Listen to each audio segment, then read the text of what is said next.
বিরতির পর আবারও স্বাগত সংবাদে।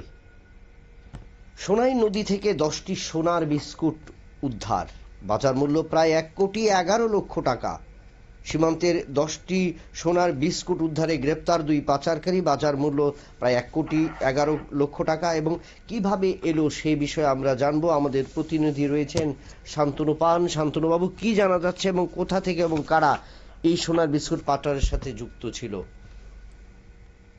একেবারে যেটা তোমরা জানিয়ে রাখবো যে সীমান্তবর্তী এলাকা হয়, কিন্তু উত্তর 24 পরগনার যে বর্ডার রয়েছে সে এলাকায় কিন্তু 10টি সোনার বিস্কুট সহ 2 পাচারকারী যারা পাচার করছিলেন তাদেরকে গ্রেফতার করা সম্ভব হয়েছে। সোনাই নদীর থেকে যে অভিনব কায়দায় একেবারে পাচার করা চলছিল, বিএসএফ এর যে তৎপরতা ছিল এবং বিএসএফ এর যে নিরাপত্তা বাহিনী যারা ছিলেন তারা কিন্তু তাদেরকে ধরে বেঁধে ফেলে তাদেরকে নিয়ে আসে সেখান থেকে। তবে যেটা জানা যাচ্ছে যে এই বিস্কুটগুলোর পরিমাণ 1 কিলো 750 গ্রামের কাছাকাছি। কারণ এই যে কয়েক লক্ষ টাকার, কয়েক কোটি টাকার যে সোনার বিস্কুট তা কিন্তু দীর্ঘদিন ধরেই এই ঘাট থেকে পাচার করে তাদেরকে গ্রেফতার করে নিয়ে আসা সম্ভব হয় এবং তাদের ইন্টারোগেশন চলছে যে তারা কোথা থেকে এত পরিমাণ সোনা পেয়েছিল এবং কোথায় নিয়ে যাচ্ছিল, মূলত কতদিন ধরে এই কাজ চলছে এই বিষয়ে কিন্তু পুলিশ জিজ্ঞাসাবাদ করছে। এবং সে বিষয়ে কারা কারা যুক্ত রয়েছে সে বিষয়ে কিন্তু জানা সম্ভব হয়েছে কি, এবং এই সোনা পাচারের কাণ্ডে আর কারা রয়েছে? পুলিশ অফিসিয়ালি ভাবে এখন পর্যন্ত কোনো তথ্য এখনো দেওয়া হয়নি, তার কারণ তারা যারা জানাচ্ছেন যে দেশের প্রথমত সার্বভৌমত্ব এবং যে বর্ডার এলাকায় এই ধরনের ঘটনা সেটা একটা যেমন বিষয়, পাশাপাশি মানুষকে টোটাল বিষয়টাকে যাতে না জানতে দেওয়া হয়। এবং কারণ সোনার যে পরিমাণটা তারা কিন্তু অনেকটাই জানাচ্ছেন, কারণ অনেকবার যখন উদ্ধার হয়েছে সেখানে কখনো 200 গ্রাম 300 গ্রাম 400 গ্রাম, ক্ষেত্রে অনেকটা বেশি, 1 কিলো 670 গ্রাম, তার সংখ্যা যেমন অনেকটাই বেশি। সেক্ষেত্রে তারা পুলিশ তাদের মতো করে ইন্টারোগেট করছে এবং তারা কোথা থেকে এই সোনাটা নিয়ে এসেছিল এবং কোথায় নিয়ে এসেছিল সম্পূর্ণ বিষয়টি কিন্তু তদন্তের সাথে এখন অফিসিয়াল ভাবে কিছু জানানো হয়নি। যে দুজনকে আটক করা হয়েছে তারা কি বাংলাদেশি না ভারতীয়, কোনটা?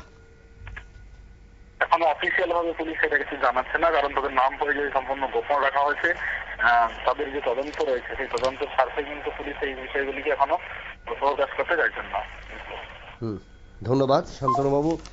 যে অভিনব কায়দায় নদীপথে 1 কিলো 700 গ্রাম সোনা পাচার করতে চেয়েছিল 2 পাচারকারী, এবং সেখানে কিন্তু 10টি সোনার বিস্কুট যার বাজার মূল্য 1,11,00,000 টাকার উপর।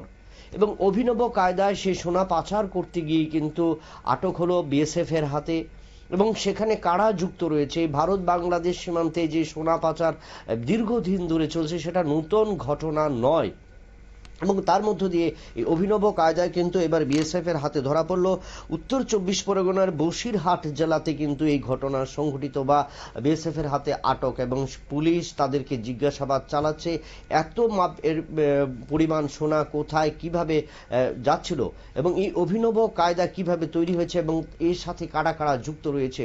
যদিও সে বিষয়ে যে দুজনকে আটক করেছে বিএসএফ তাদের নাম পর্যন্ত তারা এখন জানায়নি, অর্থাৎ এর পেছনে অনেকটাই রহস্য রয়েছে এবং এর পেছনে একটা বড় করিডোর রয়েছে এবং এর সোনা পাচারের সাথে আরো রয়েছে ভারত এবং বাংলাদেশের অনেক পাচারকারীরা।